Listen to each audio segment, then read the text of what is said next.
Applejack's eyes suddenly burned with rage. No pony hurts her dog like that. She lunged into the spot where Winona had been fighting the creature and attacked it, cussing and smashing her hooves down on it. "No pony messes with my family!"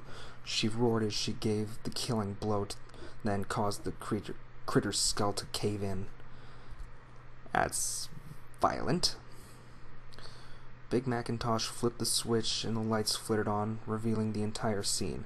Winona was curled up against the couch with a wounded paw, while Applejack was standing over the intruder, covered in blood. Applejack remained silent for a full minute from both the rage and shock she felt. She had just killed another living being. Killed it in a rage she's never felt before. But after finding her grandmother dead and witnessing her dog get wounded, she couldn't help it. "AJ?" Big Macintosh asked softly as he gently placed his hoof on her shoulder. Applejack looked up at her brother with wide eyes, splotches of blood covering her cheeks and forehead. She immediately embraced him in a tight hug and cried, "Big Macintosh, no, I'm sorry. No quotes there." So Big Macintosh, a bit surprised, hugged her back and did his best to calm her. "Hey now, there's no need to cry. It's all right," he crooned soothingly in her ear.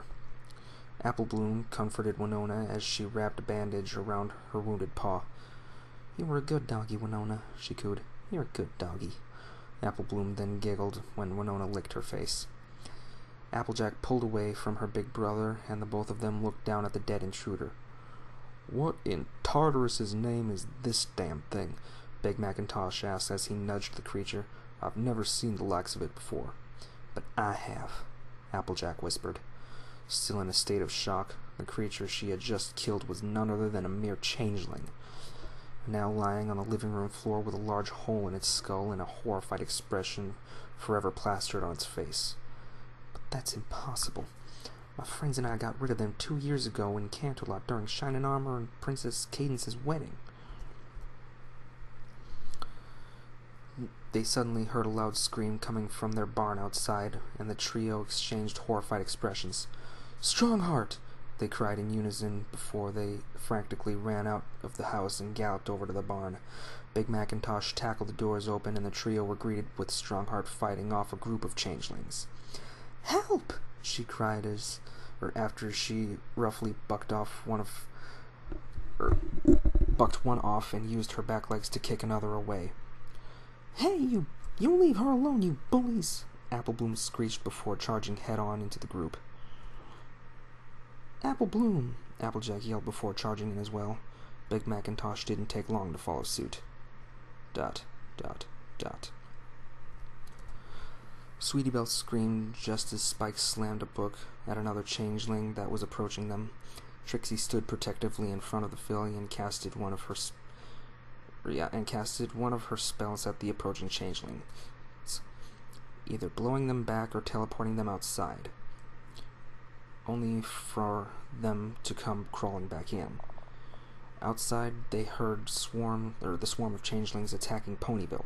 The screams of surprised and frightened citizens weren't enough to block out the sound of their buzzing wings.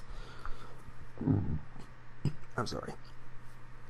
"There's so many of them," Spike shouted after hitting another. "We can't fight them all forever." "Isn't there a way we could contact Canterlot somehow?" Trixie asked after casting another spell, the one causing a changeling to crash through a window. "There is," Spike replied before slamming his book down on a changeling's head. "But we have to get someplace safe. I can't write and send a letter with all these pests around." "Who are you calling pests?" a changeling hissed, clearly offended along with its brethren. "Whoops," Spike said before he quickly backed away from the now enraged changelings. "Trixie, is there a way you could somehow teleport us someplace safe? Like, I don't know, anywhere?" "I could try," Trixie replied. "But I need to know what location you want to go. I just can't teleport us anywhere randomly. We could end up someplace we might not want to be." "Just get us the hell out of here," Spike finally snapped. "Look out!" Sweetie Belle shrieked. I'm sorry if I'm not yelling this, but I don't want to wake my family. It's nearing 1:30 a.m. A changeling suddenly lunged forward and tackled Spike to the floor. "Spike!" Trixie cried before suddenly finding herself and Sweetie Belle surrounded by the other changelings. She casted a spell and managed to teleport a few away, but the gap was quickly filled in by other changelings.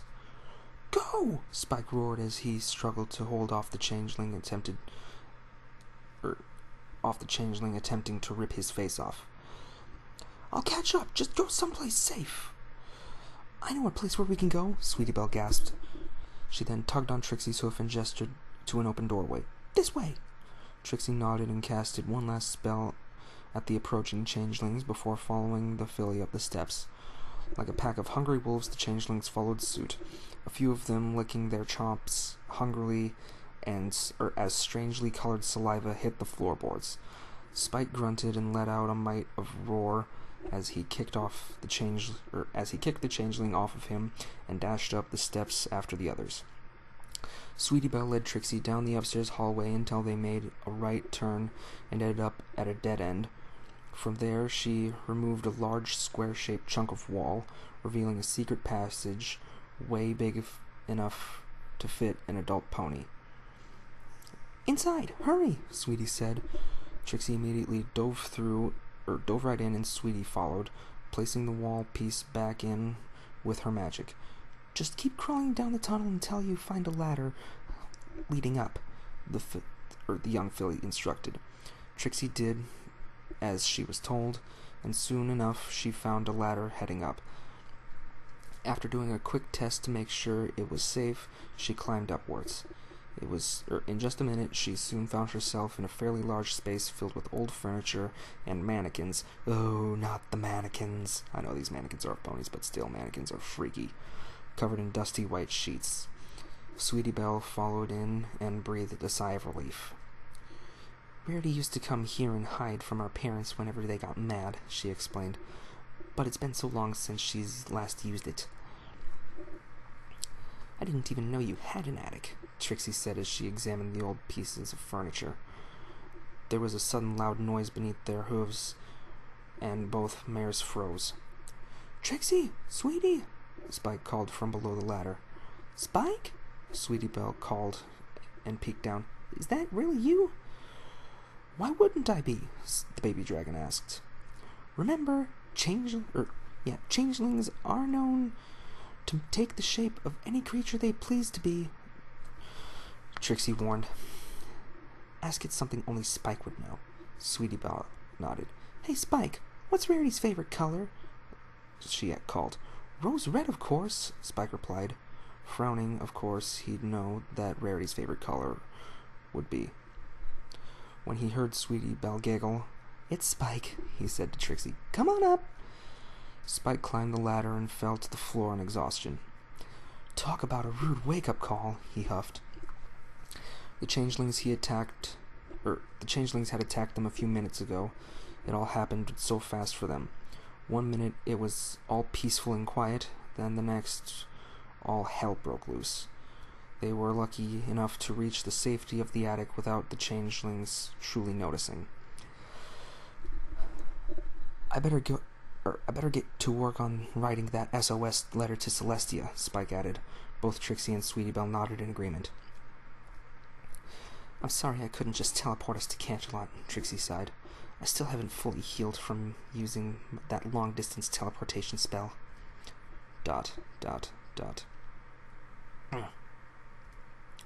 Rainbow Dash and Star Knight flew over the chaos in Ponyville, attacking the changelings that surrounded them. "There's one coming your way," Star Knight called. Rainbow Dash threw a punch at the approaching changeling and watched it plummet to the ground. "Thanks," she said, giving Star Knight a smile. Star Knight smiled back before he grabbed an attacking changeling by the arms and flung it at the two more changelings. The changelings collided and fell downward. "We have to find Scootaloo," Rainbow Dash called. "She lives all by herself. I can't just leave her alone like this." Actually, if you're a follower of the previous generations, you'd know that in Generation 3.5 she is sisters with Cheerilee, so my guess is she lives with Cheerilee. But anyway. "Lead the way to her home," Star Knight called back. "We'll find her and have her with us." Rainbow Dash nodded and quickly led the other Pegasus in the direction of the home Scootaloo lived in. Since the death of her parents a few years back, she lives with Cheerilee. I'm sorry. Well, we haven't really seen much of her house, but my guess is she lives with Cheerilee. The small filly had been living alone in her home. While a few ponies volunteered to look after her, Scootaloo assured them that she would be fine by herself. But during a time like this, Rainbow Dash could only pray that her #1 fan hasn't done anything rash. "Help me!" a little voice screamed below. Both Pegasi stopped in mid-flight and looked to the ground. They spotted Scootaloo standing on a rooftop of her home, backing away from a group of changelings. Rainbow Dash's eyes narrowed as a new wave of adrenaline filled her. "Hang on, Squirt!" she howled before diving downward to the swarm. Scootaloo's eyes flashed with hope when she spotted her hero diving down to her rescue. "Dash!" she cried happily. Star Knight fought back the changelings that threatened to stop Rainbow Dash from reaching the filly. Rainbow Dash unleashed a battle cry as soon as she landed on the roof or behind the group of changelings. From there, she tackled herself into the group and defeated the changelings one by one. ... Rarity was hiding under her hospital bed as she listened to the changelings outside pounding against her window, desperately trying to break in. I'm sorry. Overwhelming fear for her friends and family dominated her like a drug. She could only hope and pray that they would make it out alive. ... "Stallions!" Celestia boomed throughout the throne room. She had just received the SOS letter from Spike, and Rage quickly kicked in.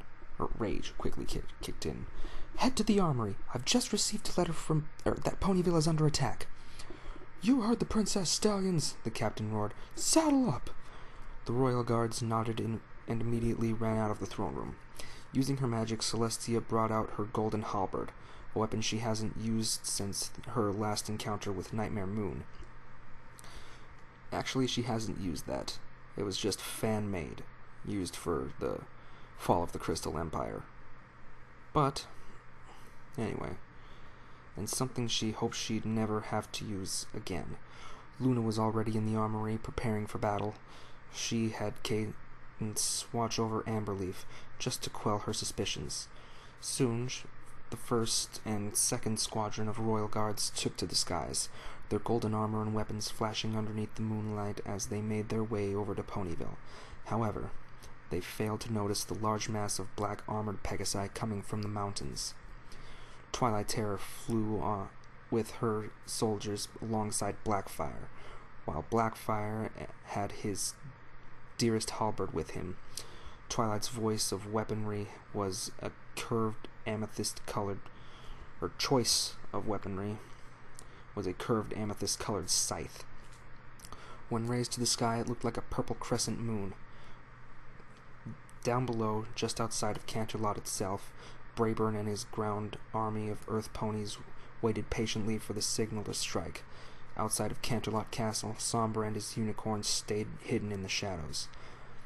After a half-year of planning and strategizing with help from Twilight, his plan was finally being put into action, and things couldn't go any better for him.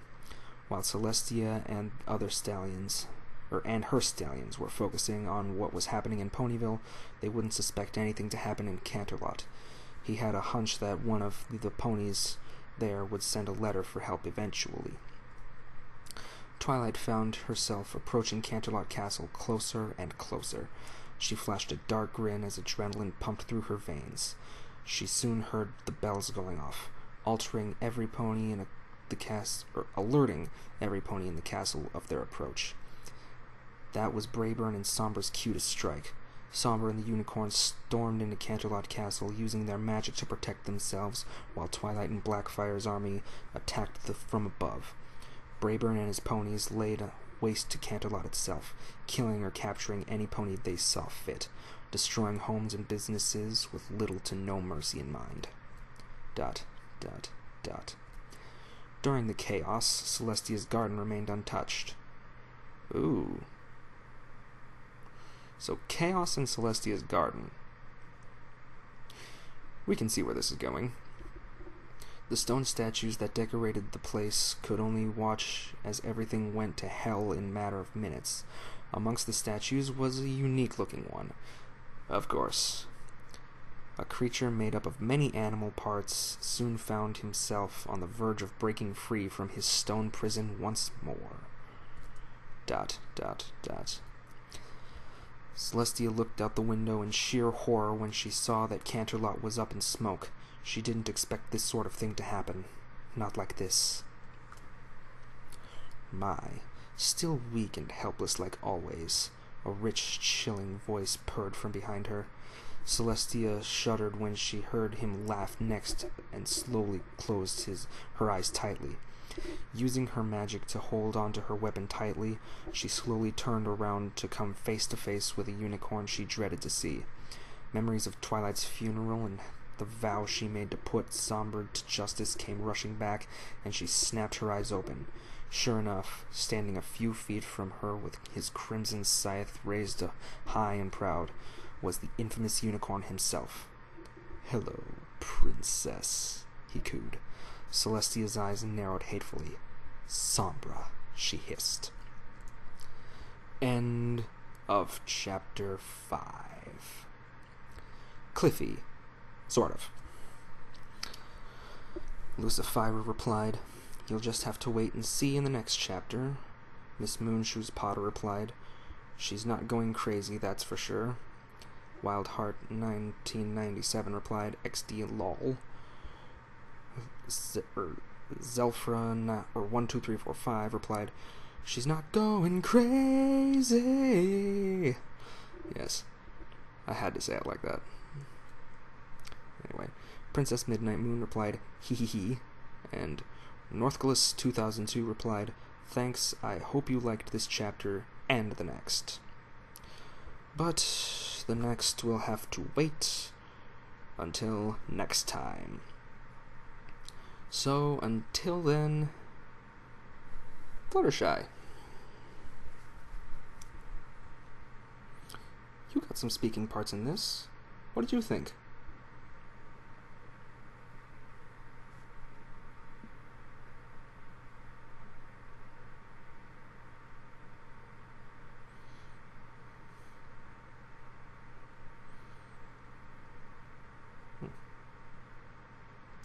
Well, I can agree with that.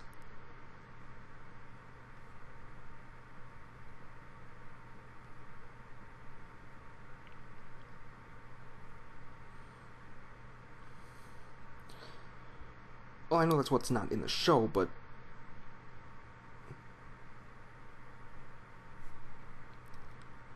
Okay, calm yourself, calm yourself. Wow.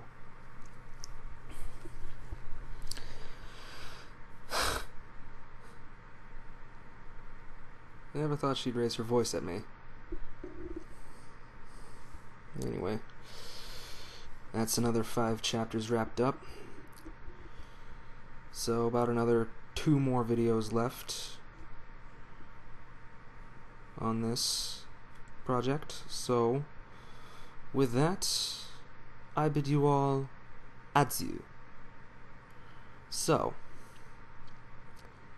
please leave a like, comment, subscribe, please. Comments are necessary, please. I keep asking for comments, but I never receive any. Please, I want comments. Please, comments necessary. Anyway, if it's a question about, say, this little shaving accident, guys get it all the time. Razor got a little too close for comfort. But with that, that's another 5 chapters done. Please leave a like, comment, subscribe, and This is pikafan003 signing off. I shall see you next time, my buffalo. Goodbye.